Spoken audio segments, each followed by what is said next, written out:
Hello, traders. Thanks for waiting. We're a couple minutes delayed. Technical issues that we've got worked out. It is Wednesday, Fed Day, July 31st. Lots of exciting price action. Harry, how are you doing today? I'm great. I love Fed Day. Fed Day is always fun. Oh, yeah. Harry did a really awesome strangle yesterday. He was looking for some overnight volatility given earnings and FOMC. So I'll let him talk a little bit about that. As always, we start these events with a review of our previous picks. So I'm going to go through a few of my recent picks so you can see how they fared. And then we're going to put it over to Harry and he'll show us what he's got on. And Ulta was my short from the last live event a week ago, Wednesday. And you can see how the stock is compressing on its low. Really hasn't done anything one way or the other to speak of. I still like the short. The fact that it hasn't been able to bounce on a day like today with the S&P up dramatically tells me that there is still some selling pressure in it. Over the weekend, I had a bearish pick, COST, that actually had performed. You can see how the stock had moved lower during the course of the week. And there was the Sunday video came out here. So we had a nice little drop yesterday. Obviously, big bounce today along with everything. D1 chart.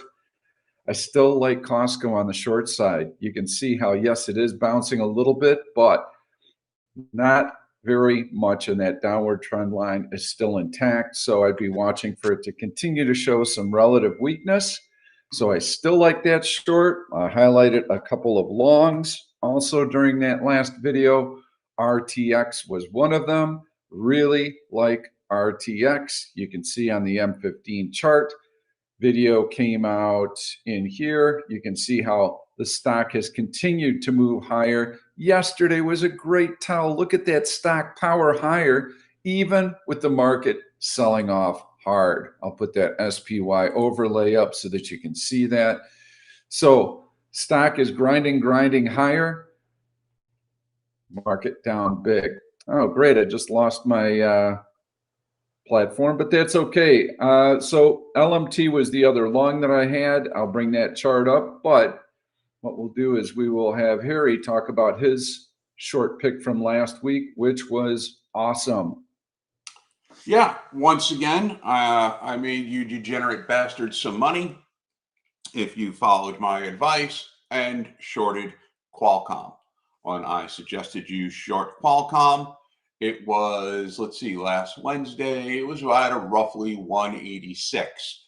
It's now at 175. I mean, any day that you chose, you could have closed it that later on that day as a day trade. You could close it the next day. You could have waited until Monday, Tuesday, any day you wanted, you would have made money. In fact, if you closed it yesterday, you would have made roughly, I don't know, around $15 on that short. So $15 on a short for a stock like Qualcomm is almost 10%, 10% of the entire stock.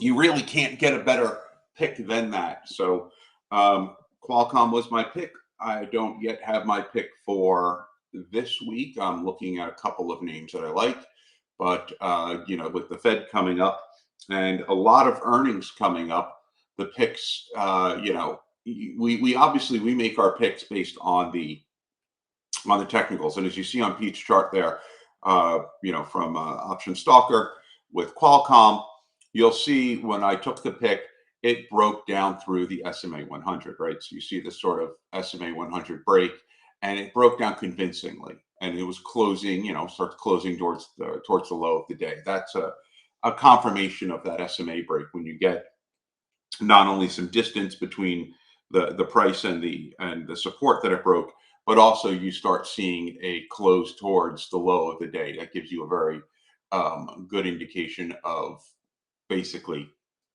that break was confirmed. And then it just continued down from there on decent volume. 3 of the last 6 days have been above average volume. So this was my pick, but keep in mind that these are based on, obviously, like I said, the technicals of the daily chart, of the intraday chart, of the relative weakness and strength of the SPY. However, when we're picking stocks now, we have to take into account there's a lot of earnings coming up, not just tech earnings, but a lot of earnings coming up. And while we don't pick stocks that are going to have earnings, a lot of them will be earnings adjacent. So, for example, tonight, ARM is reporting, Meta is reporting, Qualcomm is reporting. And if I were to pick, let's say, a stock like Nvidia, which is strong today, but still between two SMAs, I'd have to keep in mind that the report from ARM certainly will impact the price of Nvidia. So a lot of the picks you make, you do have to check to see what stocks are going to be reporting earnings and how that will and how it has historically impacted the stock you're picking's price. NVIDIA, look at that nice price action. Steady grind higher today. You can see that the market kind of put in a little bit of a double top. For those of you who are watching the live event for the first time, I will have a chart of the S&P 500, the SPY running in the background, and I'll try and keep it on the 5 minutes so that we can see what the market is doing at all times. This is something you absolutely should do at all times. You have to know what the market is doing. But you can see how the market has tried to get through that resistance level a second time now, and NVIDIA keeps grinding higher. So for today, it has really nice strength. I'm going to give you my bearish pick because I had it before we came on. I actually bought some puts on Merck, and I am going to hold this trade through the FOMC statement. And my rationale for that is that the stock is extremely weak on a D1 basis. You can see all the trend line breaches right here. These are all low plus trend lines, even some low minuses. A breach below the 200-day moving average, long red candle. I'm going to take the 10TL now off so that you can see that more clearly. Look at that breakdown. And we're getting follow through today on a day when what? The market is up huge. Stock can't find a bid. Sellers in there pounding it. Wham, wham, wham, even with the market going up. So FOMC, yes, we want to keep our risk exposure fairly light because it's a binary event. We don't know how the market's going to react to that news. For me personally, I'm not that worried about it because if the stock can't rally when the S&P is up 80 points, if the market rallies after the FOMC, it might get a little temporary blip higher. But this type of price action tells me that there are some longer term shareholders who are trying to get out of Merck. So if I get a negative reaction to the FOMC, whoosh, I'm expecting the stock to move lower. So that is my bearish pick of the day. I Harry, like you want to talk a little? Merck's yesterday's price action. That was the drop of roughly 11%, the largest intraday drop for Merck since March of 2020.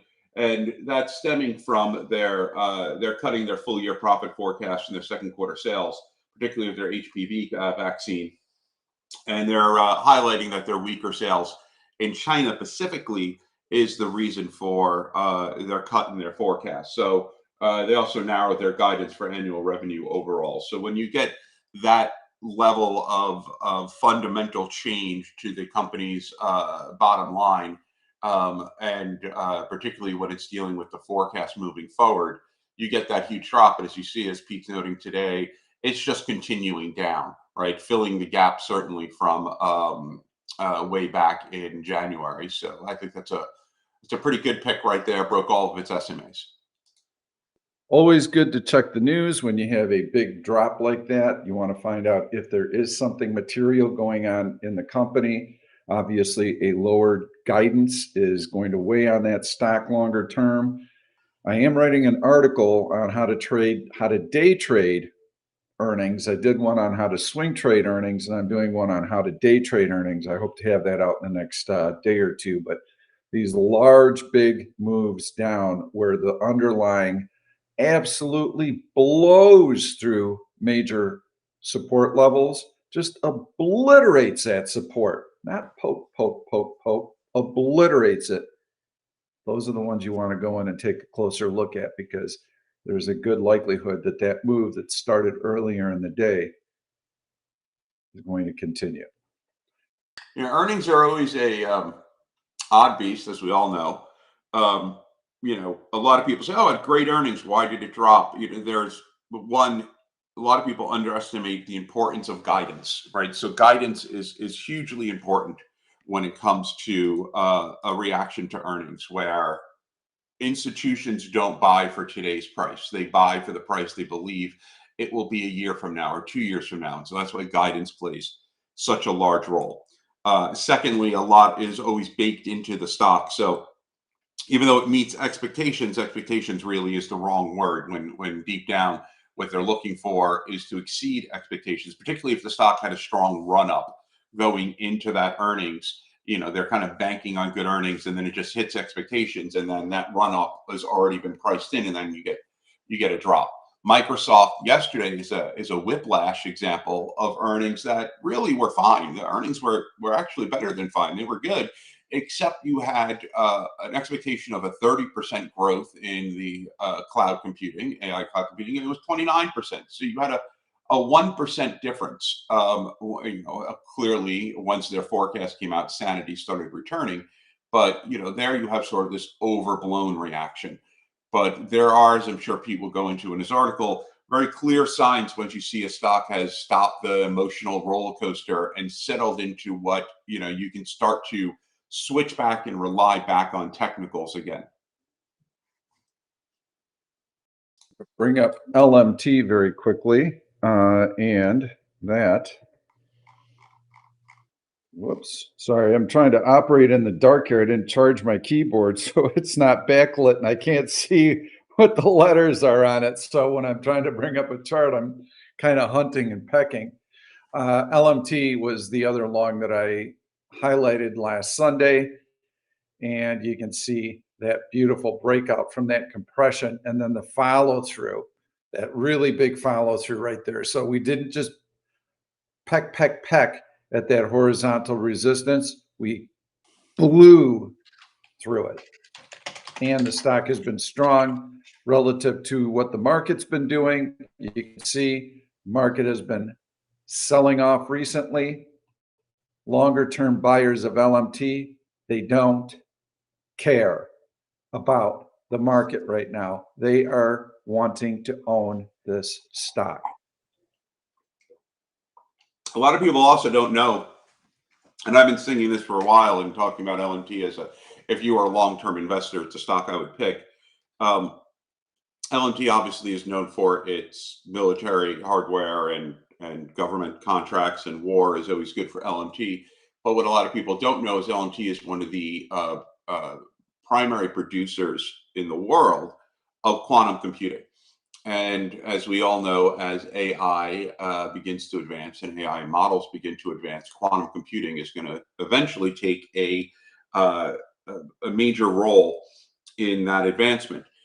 So when you have, right now, microchips are, these semiconductors and so on, NVIDIAs of the world are the key to AI advancement. But soon, quantum computing is going to be front and center. And when that happens, LMT is one of the largest producers of those. So, that might be a year from now, 2 years from now. But if you're talking about a long-term investment, put it away, tuck it away, buy it for your kids, and when they graduate college, they can get it. That's a stock that's probably a safe pick. Couple of features I'm going to show you. These will be in the new release, new version we've got coming up in a couple of weeks. I just added LMT to the background here. You can see that the ticker is highlighted, and also you'll see some blue and yellow arrows. Those will actually be green, red, and blue in the future, indicating entry and exit. Those are our trade signals. Right now we just have them as entry or buy and sell. So when you see the arrows, you can kind of see, as we're flipping through charts, where they would have signaled an entry and an exit. I think you're really going to like them. They are fantastic. Look, I am probably one of the biggest skeptics out there when it comes to new trade signals and new indicators. And I like to see, show it to me work over hundreds and hundreds of trades and so on. But I've been playing around with these buy and sell signals, and they are, I mean, they're pretty spot on. They are really good. So I've been using them, particularly if you're day trading, putting them on and then, buying when you get that buy signal and selling when you get the sell signal. They're pretty easy to understand. They're pretty straightforward. So, they're another tool in your toolkit, and some people might rely on them solely, and some people might say, okay, it's another check in the checkbox. Either way, as I'm exploring these, they're really good. So great job there Yeah, developing those. thank you. It's been a decade uh, in the making, so it's not anything that I've ever sit back and stop working on. I'm always trying to refine it and perfect it, but this iteration it's very special. Yesterday, you did a call purchase on Apple, and I went back and I looked, and I'm like, it lined up pretty close to that buy signal. So I'm wondering if Harry took that into consideration at all. That was a nice entry on a 5-minute Yeah, chart. no, I did. And then, I took profit on that and got out. Um, and I mean, right now, I am, my positions right now, I mean, I'm long SMCI, which has had a nice bump today, $36 up. Um, I'm currently long Amazon. That is a separate play. That's an earnings play. Amazon is JPM's #1 pick of the year going into earnings. Not saying that they're always right. They're not always right, but they certainly are giving an edge on that one. So I'm taking that. I have a slight hedge on a now short that I had prior earnings. I still have like 1,000 shares of that on, and I still have half of my QRBO earnings trade on as well. But Amazon right now, Amazon's up around $5 on 250 contracts, so doing well on that. And SMCI, happy it broke back above 700. Neither of those are going to be my pick of the day, but that's just the positions that I currently have. I did notice a nice little long that I like for day trading. CMG looked good earlier today. Let's see what it's doing now. If it has dipped a little bit, it got above the 200-day moving average. I would only do this for a day trade. McDonald's has also been bouncing, so there's been a lot of weakness in the restaurant sector. McDonald's came out with better than expected results, better than feared results, and Chipotle did as well. So you can see nice little price action to the upside. It's been able to hold those gains. So I wouldn't do anything before the Fed right now. I would just be sitting on the sidelines waiting, and I wouldn't be taking any kind of swing positions in Chipotle or any other stock right now. Let's get into a little market analysis, Harry. My opinion has been that we're going through what I deem to be an important window. There's a lot of information coming through right now. We had this little bit of a pullback. We were looking for a dip. We could tell that this last leg of the rally took place on light volume, compressed tiny little candles. We're bumping up against a longer term high minus trend line. And so, yes, the market did back off. We got the dip that we were expecting. And so now we've got volatility. We've seen it every single day. Buyers and sellers are paired off. You got people thinking, oh, this is a time to lighten up risk, sell, sell, sell, sell, sell, sell. You've also got looking at this strong, strong long-term uptrend. Buy the dip, buy the dip, buy the dip. So we're expecting a little dip in here, and I'm expecting a little bit of a bounce. What happens right here, right now, with the FOMC and earnings and all the economic releases is going to determine where we go. I think we're going to need a few days to figure that out, let the dust settle. I'm thinking first week in August, we start getting our bearings. Well, then we'll know, is this going to be a lower high, double top, and then we roll over? If yes, that's going to set us up with some nice shorts in August. If, on the other hand, earnings season comes out, good Fed reaction, and we have no problem testing this high, long green candle, green candle, right back to it. It's going to be a sign that buyers are still in control. We need to favor the long side. Personally, I'm going to have a hard time getting long here with the market having run up so far. And I don't like these little light volume drifts higher because the rug can get pulled out instantly. I'd be much more interested in trading from a short side during a seasonally bearish time of year. Harry, what's kind of your perspective on what's going on in the market right now? I mean, look, if I look at it, it's hard, right? Because, if I look at it purely on a technical basis, I'm looking at SPY bouncing off the 50 SMA around 5 times in the last week. And then now today it's clearing and going into the gap. That gap was created on 7/24 when it dropped down it dropped down from 556 and then it drops all the way down to 540. 556 from the high of the previous day. And so you have this gap here, and now you have SPY entering that gap. So you look at that and you say, okay, I have a pretty bullish technical setup. I got a nice bounce off the 50. I have an entering of the gap. I have a gap up today, and then it just continues to drift upwards. And I have decent volume. I'm not looking at a low volume market at the moment. So okay, I have all that. Great. But then I'm looking and saying, okay, I have 5 or 6 market moving events coming up. I have the FOMC right now in about 2 hours, an hour and a half. We're going to have the FOMC, and while there's not much expectation of a rate cut today, there's about 100% expectation of a rate cut in September. And there's going to be a lot of emphasis on how Powell comes across. And is he, right now they are pricing in around 2 rate cuts for the rest of the year.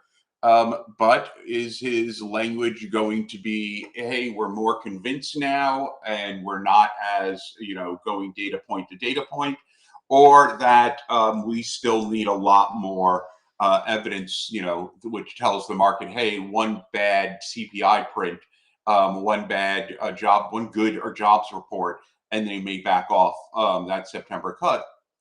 That could have a huge impact. So you have a lot of expectation priced into this 550 SPY right now, which is the expectation that Powell's going to come out there and be as dovish as they hope he can be.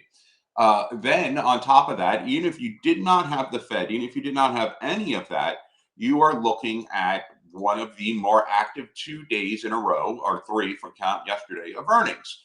And earnings haven't exactly blown the doors off. On some it has, AMD now, but Microsoft hasn't. And so tonight you have Meta, you have ARM, you have Qualcomm, you have some of the minor ones. You have eBay and Etsy and Carvana and Riot and so on. And then tomorrow, you're looking at Apple and you're looking at Amazon. And why is that important, other than the fact that it's Apple and Amazon? But those stocks, those companies are so big. They take up a large chunk of SPY and, Dow and NASDAQ, of those ETFs are taken up by a large piece of those companies. So just the very price movement in those companies, forget about the echo effect and all that, is going to be enough to impact the market. So you have all these major earnings. You have the FOMC.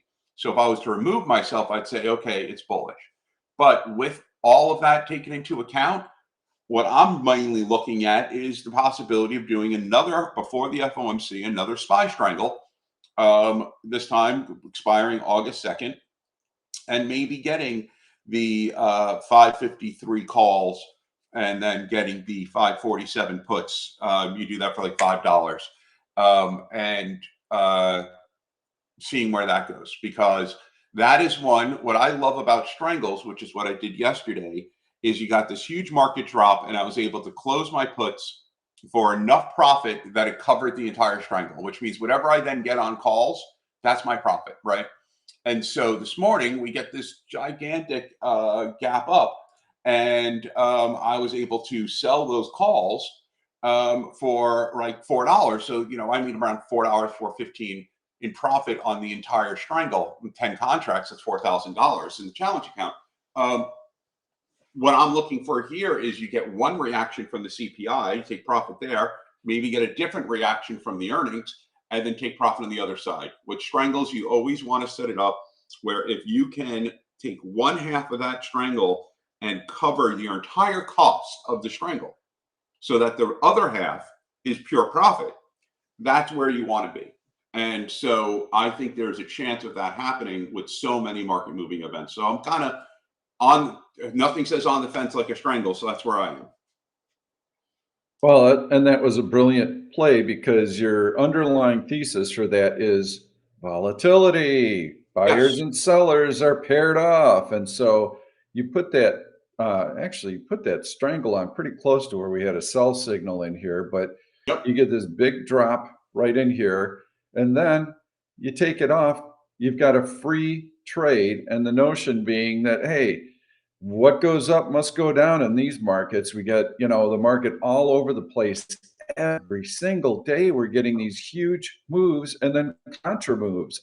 So, yeah, what are the chances? It doesn't risk, you have no risk in the trade. What are the chances that we might spring back overnight? Maybe tech stocks have been sold off a little bit too hard. I think that was certainly the case in AMD, a lot of bad news priced into it. And so it gets this big release, maybe some short covering in it.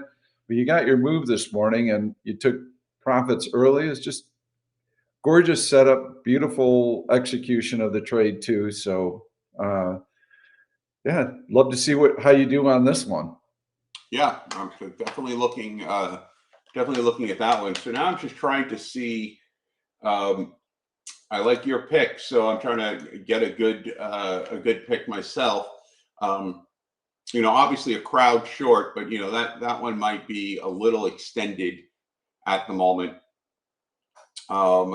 So I'm A not couple more favoring things. either side. I'm just looking for maybe something that is, showing some decent relative strength that may not be as impacted by all of the insanity that's about to hit the market. So I'm trying to find the right sweet spot here.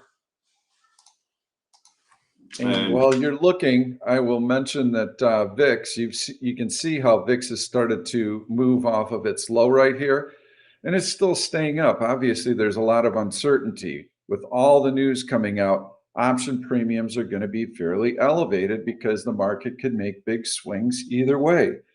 So we've got this little rise in VIX. If we're looking at the market possibly breaking down and making a double top lower high, then perhaps next week we start to see the VIX keep this current level and stay elevated. That would be a sign that institutions are buying VIX futures or buying calls on VIX to hedge themselves to get some protection.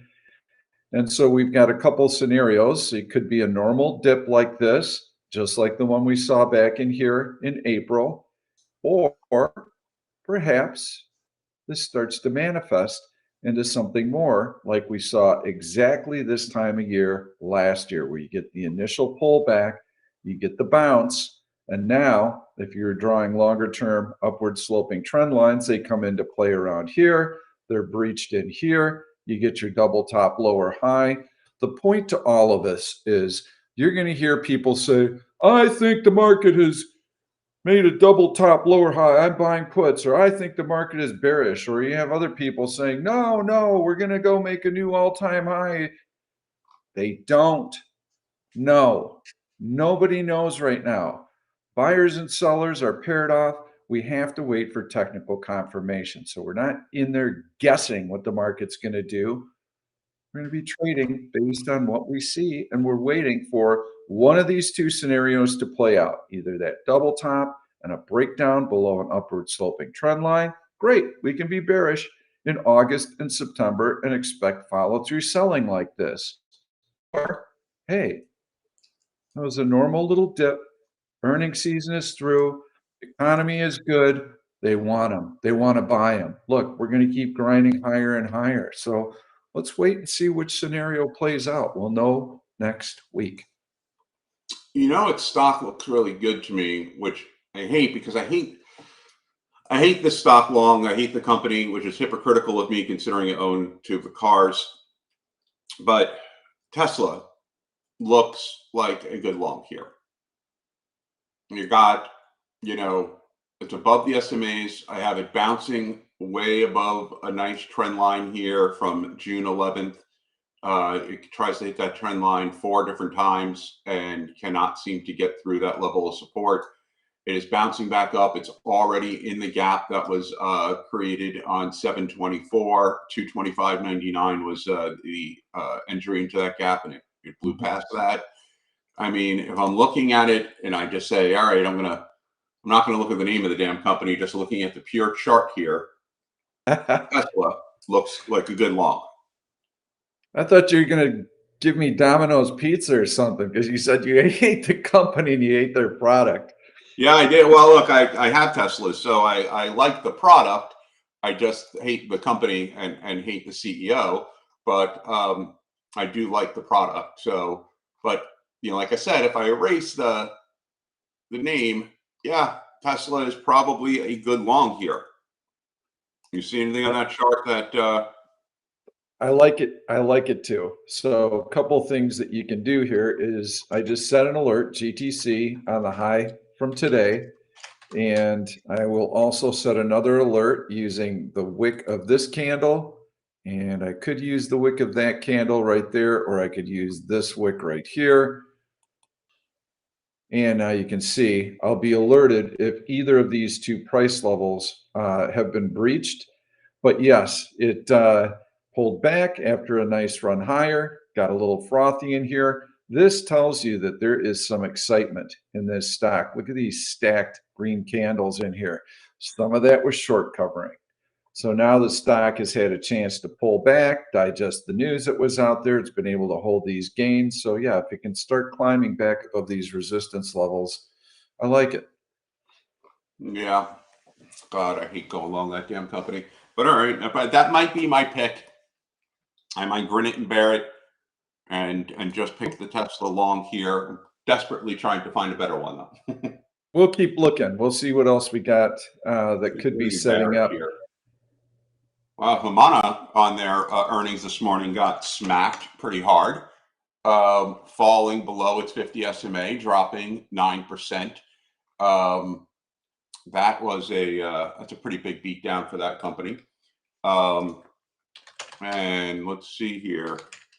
What I am surprised with a little bit is, and I do see some strength in companies like Snow today and in Palo Alto, but I am surprised with the epic fuck up that Crowd had, that we do not see their competitors benefiting as much. Now, I'm not saying they haven't gone up, they have, but you would think that with the level of just selling, that you would see a better pop on their competitors, and we don't see that.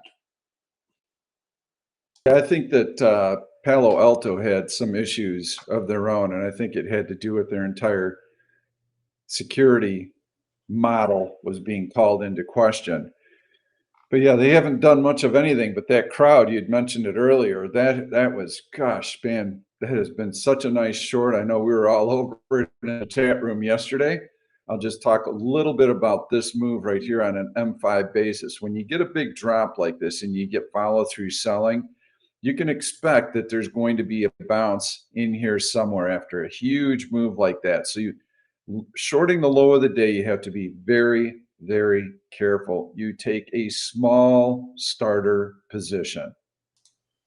Only when you have confirmation that the stock is continuing to deteriorate and that there's more selling to come can you really add to the position. So you've got to be more cautious on these types of plays, because often you'll get a couple of long red candles, and you have to be much more careful when there are only a couple of long candles. I'll tell you this time and time again, what we would prefer to see is lots of them, just like this started to unfold. Now you can be certain that every time the stock tries to rally, it's just being pounded down. When you only get 1 or 2 long candles, those are easily erased. So now you can see that follow through selling in here. This is when and it can't get above VWAP. So now you can enter that short with greater confidence. Plus, you had that going on in the market. So word of caution, when you get a big move down and it's only a couple of long candles, you don't want to short those lows of the day. You must have a bounce, and you should expect that there's going to be a bounce. Someone asked what I think of PCT. It's funny.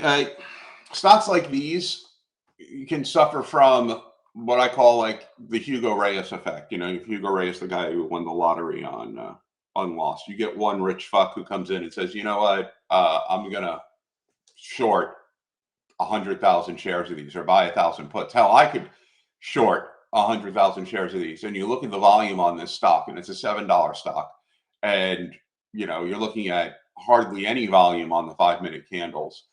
Any individual can come in here and just dramatically impact the price of this stock. So, the stock is, particularly when you have a stock like this, it's up 40% in the last month. You don't know if someone out there is holding 500,000 shares and going, all right, I made my profit, I'm out, and they sell. Now, if they sold that position, they'd have to stagger it. But if they sold that position, the stock's going to take a nosedive. So I don't trust stocks like these. There's not enough liquidity. There's not enough backing it up. Sure, the technicals look good. It's just one of those, you're really risking that one person. Normally, retail cannot impact the stock, and you want a stock that retail cannot impact because you cannot trust retail.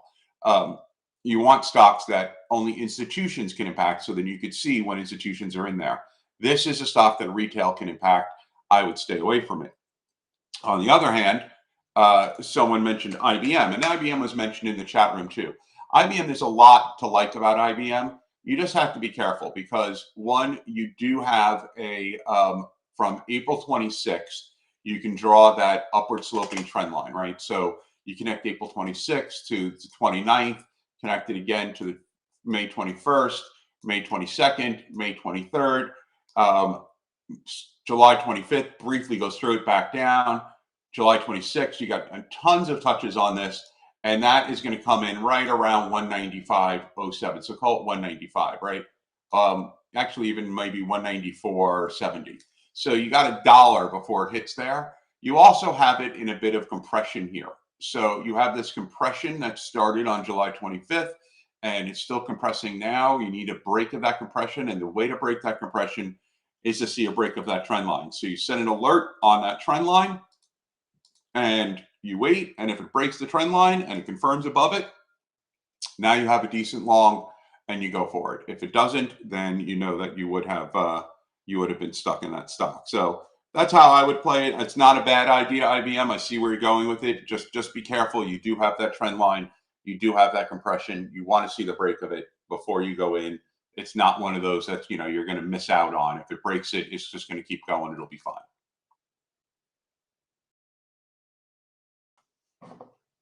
Let's see. I had, can I review CVS set up as a good short a few weeks ago? A few weeks ago, you were tuning in. A few weeks ago, I had mentioned to you that you want to keep your trades very short term. Okay. So the market's moving like crazy. CVS has had a nice bounce. At the time that we highlighted the stock, we did have some further follow through on the downside. So yeah, now CVS actually is starting to get into this gap right in here. You can see there's horizontal resistance there. It tried to poke through, get through the 100-day moving average, and it was smacked down a little bit here. So it's still trying to get through this horizontal resistance. You have an upward sloping trend line right now. So there is some support. We are making higher lows. So what would I do with this information? I would click GTC and I would click on the top of that candle right there, which coincides with the 100-day moving average. If it can close above it, it's going to start filling in that gap, and it's got room to go to the 200-day moving average. So that's how I would play it. Okay. All right, let's see. I really am trying to find something other than Tesla. Oh, God. Anything. Seriously. Give me anything. I think, let's see, I think I had FSLY just looked like an interesting chart. This has been a stock that has been pounded, and now the stock is finally starting to form support.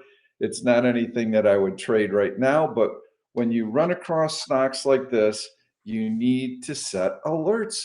Click GTC, click, click.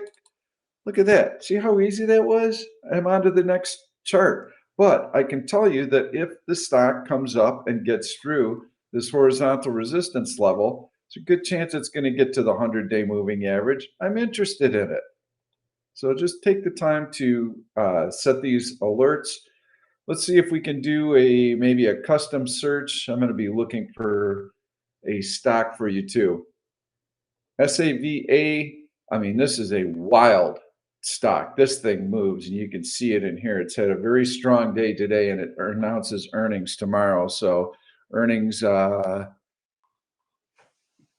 actually, those earnings are tomorrow and before the open, but we'll take a look at that M5. And I saw it earlier today when it was creeping through this resistance level and getting through the prior day's high. It has excellent volume. It's pre-earnings. This looked really good because the market was pulling back and the stock continued to try and move higher. And it's been a nice little 70-cent move on a $20 stock. So those are the patterns you want to be looking for. I put an alert on that at, you have the SMA 200 on Sava at $20.88 coming right up to it. I put a $21 alert on that. And you also have a lot of horizontal there at 21, right around that area. So put a nice alert on Sava. And see here. Someone asked about Meta. Meta's earnings tonight. I can tell you JPM is not very high on Meta. They're looking for slower growth, higher cost, and a continuation. Meta recovered from its last earnings, but they're not very bullish on that. And then what causes to buy a stock from a good earnings reaction, but then suddenly the next day sell off on high relative volume, like AMD? So what you're basically asking is, what happened? Why institutions rushed in? They bought AMD after earnings, and now it's clear that there's some selling going on in there. Well, first off, there's a difference between the algo trading and the non-algo trading. So you'll notice when earnings come out, there's an immediate reaction in the stock, right? Immediate reaction. No human beings reacting that fast and reading through those earnings. So that is an algorithm. So you have this sort of immediate kind of reaction where an algo is trained to look for specific numbers in that, whether it's the CapEx spend, whether it's the the EBITDA, the EPS, whatever it is. Certain stocks that have different concentrations on different aspects of their earnings, particularly when you're talking about tech stocks.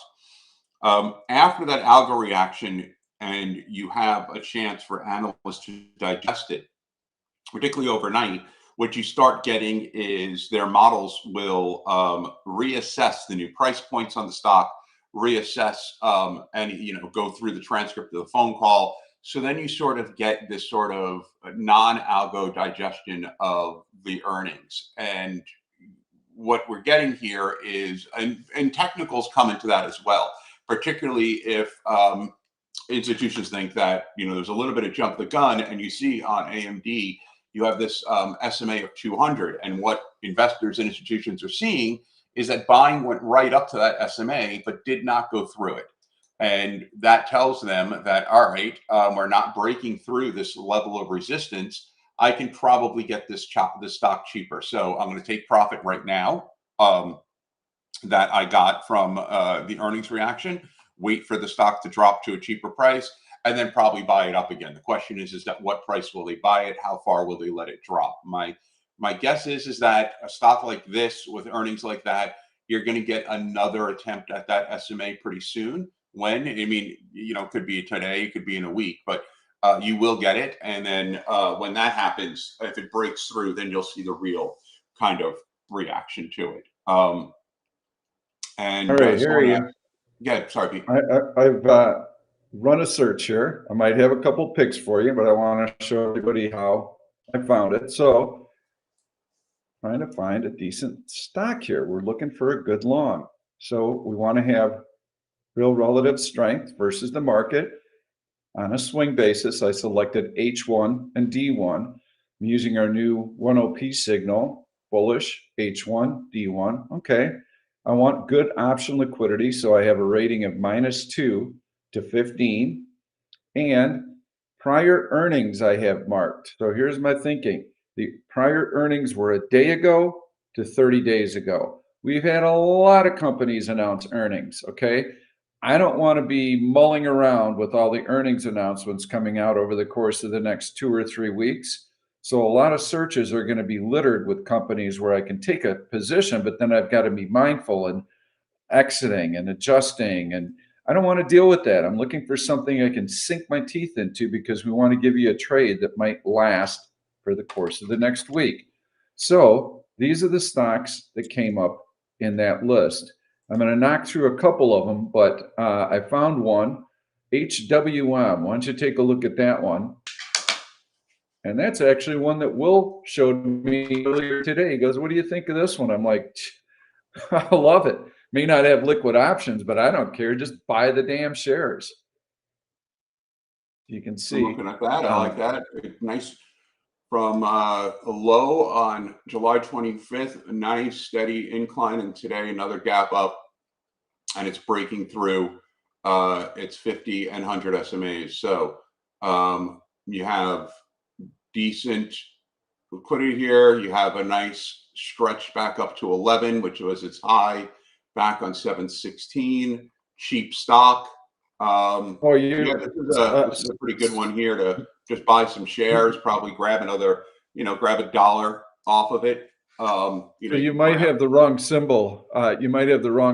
Look at it's H like Harry, W. I'm looking at HMY, which is actually a pretty good one, HMY, but HMW.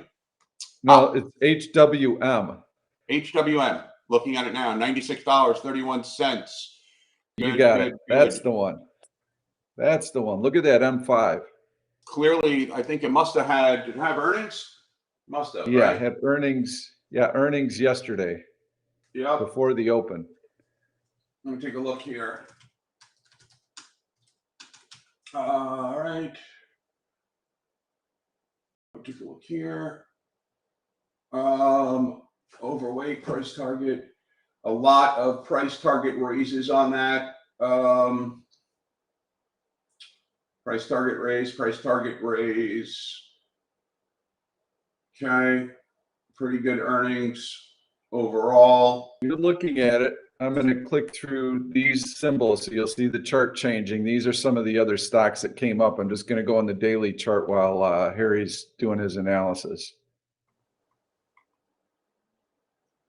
Yeah, I like that one. It's tied into Boeing a little bit. That's probably the only thing I don't like about it.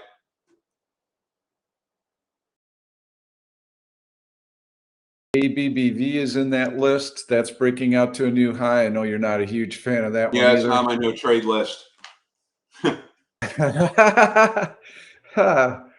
We've all got them. Yeah. AVTR had a nice breakout, but that's been a huge move. So this one, you want to see it settle down for a little while, make sure that it holds that breakout. But if it can hold that breakout, that's a big enough move. Take a look at Caterpillar. That's on my don't trade list. Really? That one, oh my gosh. I mean, that thing is all over the place. Seems like as soon as it gets going, like this last little breakout that we had, and then it just gets yanked right back. When it goes, it does have some nice moves like it did back till March of this year. That's a nice steady move you can get behind. But right now, this action in here has been very choppy. By the way, FCW 218, we do not trade penny stocks. You just suggested IFUS. That's a penny stock. It's a 9-cent stock. We don't trade those. But good luck if you do. You're not going to make money. But good luck anyway. I'll say good luck, even though I know you won't make money.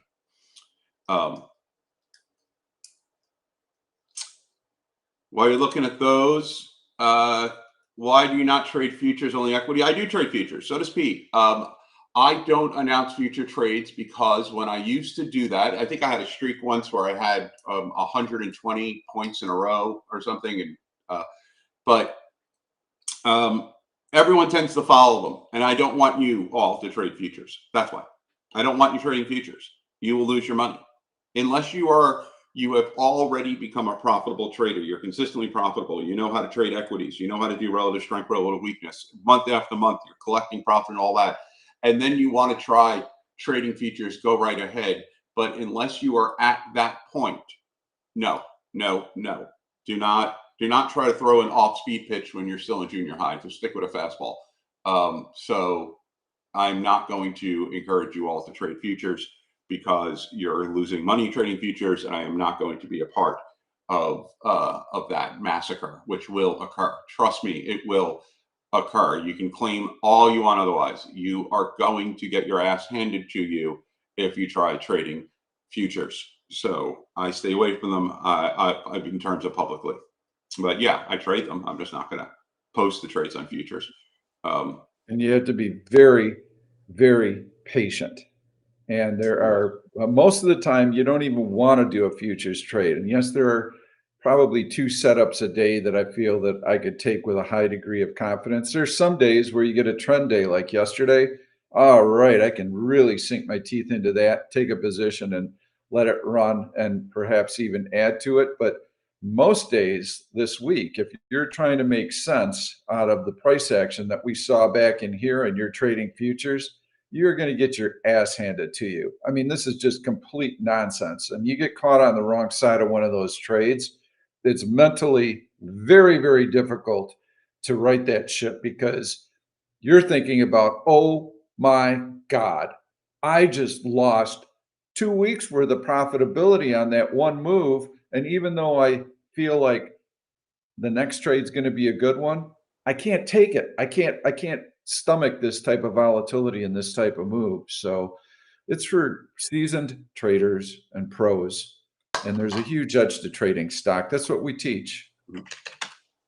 I'm going to run. I got so many symbols here. People are popping up, and I'm going to run through a couple of them real fast. NEE, Next Energy, doesn't have earnings until October 22nd. I like it. I like the break above the 50 SMA after several attempts. It looks like today's break with the gap up is legitimate and confirmed. So I would keep on with NEE. It's a decent bullish play. You're not going to make a lot off this thing, but you know, that's one where you buy in the money call options, so you 2 weeks out, something like that. And you know, it's a pretty safe play. So NEE, I like that play. It looks good. And then I have Shop earning. You know, some people are asking about Shop. Yes, Shop right now, if you look at the daily chart, is bearish. There's no reason to go in Shop right now. Earnings are next week. Yes, there's a lot of anticipation that Shop will go up on earnings because it's been beaten up.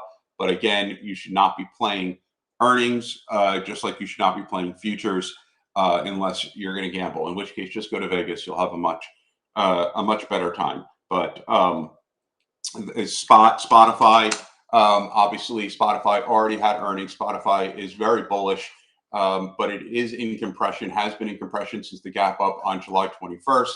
I would wait until you see a very clean break of that at around 346, and then you might have a clear shot all the way up towards 375. So Spotify, wait for a break of compression and put yourself an alert. Pfizer just had earnings. Earnings were decent, but now today it is backed off a bit. Plus, you have Moderna reporting tomorrow morning. I would stay away from Pfizer right now. It has a very muted reaction. It's already up quite a bit from ever since it broke the SMA 200. That's when you would have gone in. Plus, with Moderna going, I would not take that. VFC, you have looking really good. However, you have earnings next week. You had quite a hell of a run up here. It's a $17 stock. I would only day trade it, but I would day trade it from the bullish side. And then finally, FDX right now, Huge jump up from earnings back in June, one of the last ones to report there. It has held that gap up. It is above the EMA 15, above all the SMAs. FDX is an excellent bullish pick right now. Doesn't have earnings again into September. Yeah, I would just watch the kind of muted volume on this stock, but that is also an excellent bullish pick. And there we go. I just ran through like 6 stocks. Woo. Nicely done. That's you're like Kramer on Lightning Round, except 10 times Except better. I'm right. That's right. Let's see what questions I can see here. JPM, okay, that was a question on their private client and on their analysis. MMM, great reaction, big breakout. I know that from last week. So let's take a look at that. So you want to make sure, and it looks pretty good, that it's going to be able to hold this breakout. So what I would be doing is, yeah, I would be waiting for the FOMC. If the stock were going to sell off, yesterday was the key. See this nice bullish hammer right here from yesterday? That to me is a fantastic tell that there are buyers in this stock, because if there weren't, this would have retraced dramatically and you would have seen some profit taking in it. But the fact that it didn't drop in a big market sell-off like that tells me that, yep, this stock has a much higher likelihood of going higher than lower. Some people are asking about the challenge account. It's up around 25%. It got its ass kicked by Boeing. I was told to run this challenge account very slowly, run it as if it were just, a typical day swing trading account, not go for the quick doubling of it, which you can't do consistently. I still plan on doubling this account. In fact, after Boeing kicked its ass, I came back and with that Tesla short recovery, and then with the SPY Strangle, recovered everything I'd lost from Boeing there, and account's up around 25% right now. I'd say this account will probably double by September, somewhere around there. That's where the challenge account is. I do know I have to, what do you call it? Update the damn journal, which I will do by the end of this week. So I do need that bullish pick. I know. DHR, take a look at that one. That one, it's poking through. DHR. Wow, that's nice. DHR is a nice pick. Let me just see here, make sure that I don't have any. Is there any trend lines on this thing? It broke through the trend line, didn't it? Okay, a nice trend line break. A little low on volume, but I do like these trend line breaks here. Far away from earnings, health. The HR is a nice pick. Really nice. A little choppy, so you can expect some volatility in it. Biotech, and it does have a little bit. I mean, if I draw a line here from the 618 and connect it, it's got a little bit of that resistance there. Nice. At the end of the day, there's a lot of good picks, and there's some good picks here in the in the chat as well. FDX certainly a good pick, and NE certainly a good pick. You know what? I'm going to bite the bullet. I will take Tesla long as my pick. I'll just do it.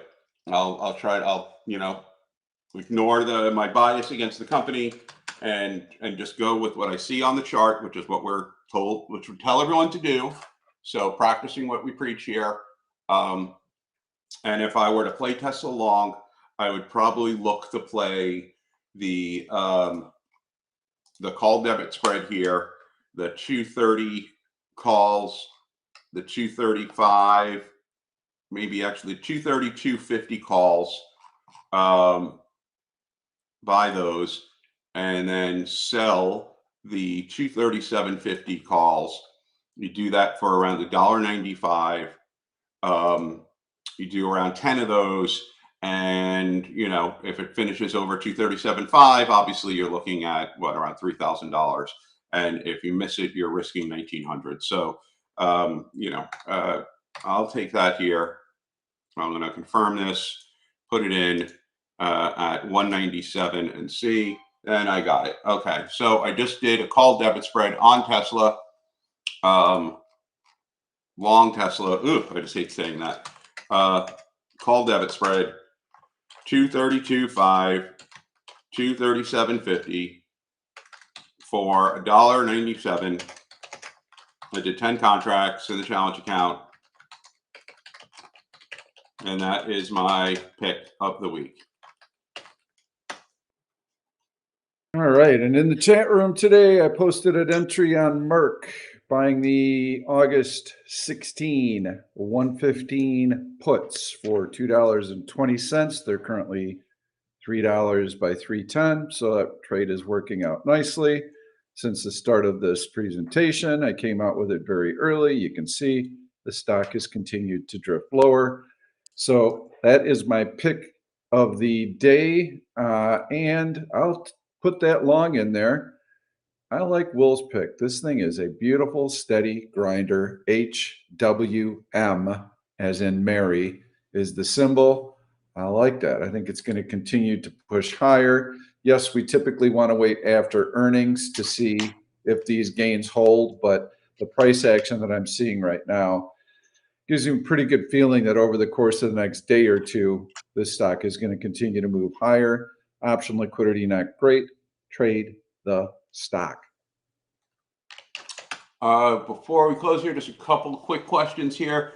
What do I think of GCT? I don't think of GCT at all. It's between two SMAs. It looks like crap. It has a small ATR.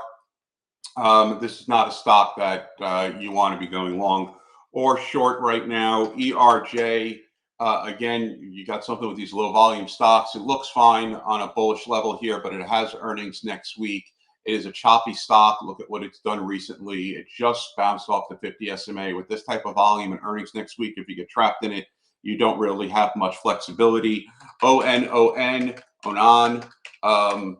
Looking at this, yeah, you have earnings on 8/13, so okay, it's far enough away. You do have a bounce off the 50 SMA. Out of all the ones that you just typed there, ONON is probably the one I would take. I wouldn't take a very big position on it.